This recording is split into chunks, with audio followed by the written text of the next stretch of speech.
When I arrived at daycare, the same old mom friends spotted me and started with their sarcastic remarks as usual. "Oh, your husband's with you today? He must have a lot of free time on his hands." I live in a different world than you low-income people. It's truly unpleasant to see people like you.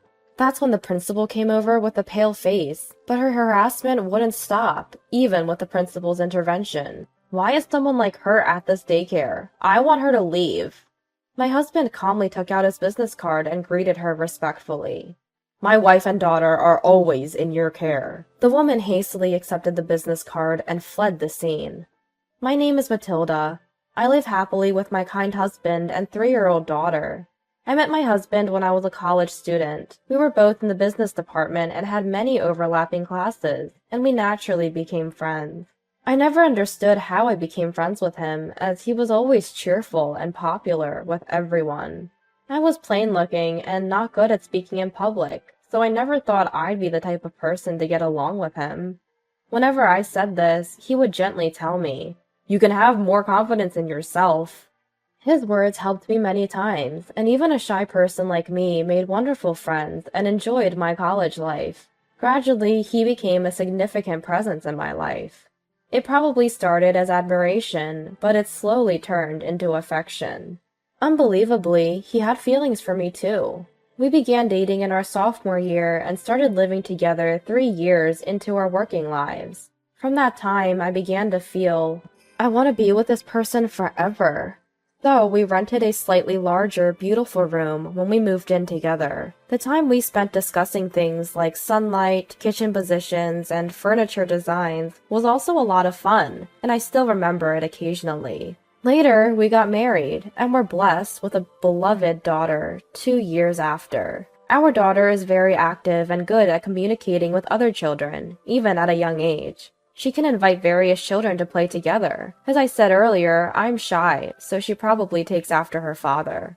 Both my daughter and husband have beautiful smiles, and people naturally gather around them. My husband joined his father's company, and now he's taken over as CEO. At first, people questioned if he got the job through connections, and it was tough for him.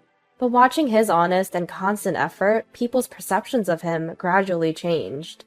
His wonderful traits, like talking to everyone without discrimination and always being considerate of those around him, have remained the same since we met in college. Even as his position changed, my husband's attitude never did. That's why he's admired by everyone at the company, always at the center of it all, a reflection of our daughter. I love and respect both of them so much. But what about me? I'm trying my best, but I can't seem to gain confidence and end up feeling anxious. And it shows on my face. My husband and daughter always seem to sense when I'm feeling down and encourage me. Words from my husband like, "You can have more confidence in yourself," or my daughter's, "I love you, Mom," have been my salvation. When my daughter started going to daycare, the mothers living nearby, who had children of the same age, taught me various things. Thanks to them, even shy me was blessed with mom friends at daycare. We've been living in the same place since we moved in together, but one day, because of my husband's situation, we had to move, and our daughter had to go to a new daycare. It's sad to leave this town where we have so many good friends, but it can't be helped. We were determined to do our best in the new place as a family of 3, and I was a bit worried if my daughter, who had to suddenly change daycares, would fit in well. But now, every day, my daughter goes to daycare happily, even after the change. Seeing her make friends so easily in the new place, I was impressed. It seems that my worries about her fitting in were unnecessary. On the other hand, I was struggling to make mom friends at the new daycare. It seemed like I was the one who should have been worried. I was almost in despair at the towering wall before me, wondering if building relationships from scratch in an unknown place could be this hard. That's when Claire came to my rescue. Claire's daughter was the same age as mine, and they were in the same group. To me, someone who finds it hard to initiate conversations, Claire was like a savior. But, "Good morning, Matilda." "Good morning. Wow, you look fabulous in that outfit today." Claire was always wearing dazzling clothes. Not just that, she also carried a high-end designer bag. "Really? This is a new dress my husband bought for me." At first, we just made small talk. But gradually, Claire began to belittle me daily, one-upping me about education, her husband's income, children's activities, friends' professions, and more. With no other mom friends, I was becoming Claire's daily target, and I didn't know what to do. I was laughed at for my terrible outfits, or ridiculed. You carry the same bag all the time. Is that the only one you have? To be honest, it was a considerable strain. But time passed, and I couldn't confide in anyone. And today, Claire found me and approached me again. "Matilda, you look so casual again today," she said, laughing at me with a snort. Then, as if remembering, she asked, "So what does your husband do, Matilda?" "My husband is the president of a company that delivers car parts to factories," I was about to tell her. "At the factory?" when she interrupted. "Oh, factory work. That must be a low-income, tough job every day." Claire assumed it was factory work and cut me off. First of all, calling people working in factories low income was rather inappropriate, I thought. I really don't like Claire. And I was wondering why she always acted as if she was mocking people. According to what I heard, Claire is apparently the daughter of the daycare owner. And because of that, nobody dared to stand up to Claire. So she was free to do as she pleased. I used to think that I could endure the minor discomfort I felt, but Claire's harassment escalated, day by day, finally affecting my daughter as well. "Don't get close to Matilda's family. They're poor and don't earn much." That's what she spread around, isolating my daughter and me. She might have been going around telling the children, "You can't play with her." My daughter was always able to make friends with various children, but this time she couldn't, and she felt down. "Nobody wants to play with me anymore." When she said that, I was tormented by not knowing what to do to help her, even though I wanted to. I want to protect my daughter. However, with Claire doing whatever she wants to us and everyone avoiding us, what can I do? I was afraid to take action, thinking that if I sought help from teachers or other mothers, the situation might worsen. Above all, I was infuriated and felt pathetic that I could do nothing for my daughter on my own. At that time, there was one mother who talked to us without caring, but she too ended up being harassed by Claire. And the other mothers distanced themselves from us even more. I thought I shouldn't cause trouble to the other mothers, and I couldn't say anything. Meanwhile, taking advantage of my inability to do anything, Claire would daily taunt us. If it were just me, I could bear it, but I can't leave things as they are if it's affecting my daughter. It's a situation that must be dealt with as soon as possible. Finally, I consulted my husband about the incidents at daycare and the awkwardness that had arisen. He said, "It must have been hard. Thank you for telling me," and suggested that we go pick her up together from now on. Indeed, going together does seem to ease the burden a bit. Although I felt bad for my busy husband, I couldn't thank him enough for creating time for us with a smile. "Matilda, you're taking on too much alone. You can rely on me and everyone around us." At those kind words, the tension I'd been feeling lately gave way, and tears flowed.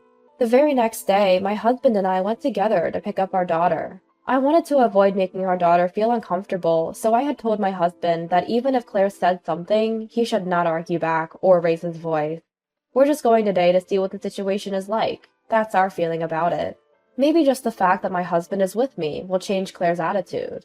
When we arrived at the daycare, as usual, Claire spotted me and made a sarcastic comment.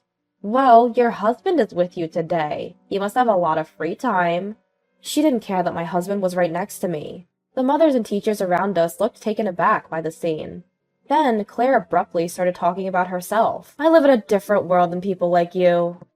Apparently, Claire was raised by strict parents and had been treated with great care since she was a child. She had been sternly disciplined to choose friends and lovers based on education and income. "That's why I find people like you utterly displeasing." She should just leave us alone if that's the case. Just as I was thinking that, the principal, looking pale, came over, as if he had been called by someone. If Claire's mother is the owner, could the principal be a relative? "Claire, stop it." Even when the principal tried to calm her, Claire's harassment didn't stop. "Why do I have to be in the same daycare as these people? I want them out." Once again, she berated us, saying my clothes were shabby or that my husband's job was in low-skilled jobs, hurling insults one after another. It was at that moment when my husband could no longer endure it and was about to speak to Claire. Matilda's husband is the president of that company. When the principal announced that, Claire's face froze. And then my husband took out his business card and politely greeted Claire. Thank you for always taking care of my wife and daughter. Receiving the business card, Claire seemed to panic more, and hurriedly left the scene. I'm sorry, I wish I had noticed sooner. The principal said that. The principal told us that she was Claire's aunt. Claire had mentioned it earlier, and she confirmed that they came from a family that always valued titles. I was shocked by the sudden turn of events, but I felt genuinely relieved, thinking that the misunderstanding had been cleared up and that I wouldn't be criticized anymore. After a while, my daughter came running towards us from the school building, with a big smile on her face. Mama, Pop-Up's picking me up today too! She said that and jumped into our arms. Our daughter seemed very happy that both of us had come to pick her up. Seeing her smile, I thought that I wanted her to always be smiling. I wonder if we can get along well with everyone from now on. I wish I had talked to my husband sooner, I think now. And then the three of us held hands and went home. She used to tell me what happened at daycare on the way home, but she hasn't talked much about it lately. When we got home, our daughter said softly, I wonder if my friends will play with me again if I call them. Hugging her after hearing that, I apologized. I'm sorry I made you feel sad. I feel worthless that I couldn't do anything for her sooner. Don't hesitate to tell me if you need help, my husband said, as if he knew what I was feeling. I thought about how much I was being supported by the two of them, and I cried. Since then, Claire hasn't been as assertive as before, and we've been living a peaceful daily life. Since that day, Claire seems to have been looked at coldly by those around her, and she appears uncomfortable. Matilda, good morning. Good morning. Since the harassment stopped, more mothers have been talking to me, and now I have made a lot of mom friends. I have been longing for these days, but I still want to get along with everyone. I mustered up the courage to talk to Claire. Claire, good morning. At this, Claire's eyes widened in surprise for a moment before she replied in a small voice. Good morning. There was a reason I wanted to talk to her this way. I heard from the teacher that my daughter and Claire's daughter often play together. Indeed, when my daughter comes home, she often tells me about playing and talking with her. And just the other day, she was invited to play at her house. I've heard that your daughter has been kind to mine. Thank you. Saying this, Claire looked down a little. May we come to your house to play sometime? I asked hesitantly, wondering if we might be refused. Then Claire slowly raised her face and said, My daughter invited you, so we are looking forward to it. And she smiled a little. I'm sorry for all the terrible things I've said before. I was very happy that Claire apologized and gladly accepted my daughter's invitation to play. With the help of our daughters, I was able to resolve the hard feelings with Claire. Since coming to the new daycare, I had been constantly troubled, but now my daughter and I are enjoying ourselves. Since that day, my husband has been picking up our daughter every day, except when he really can't. And she is delighted with that. On the way home, our daughter cheerfully tells us about her day, and we walk slowly while discussing things like, what would you like for dinner tonight? I want these days to continue forever. Thinking this, the three of us walk home, happily holding hands.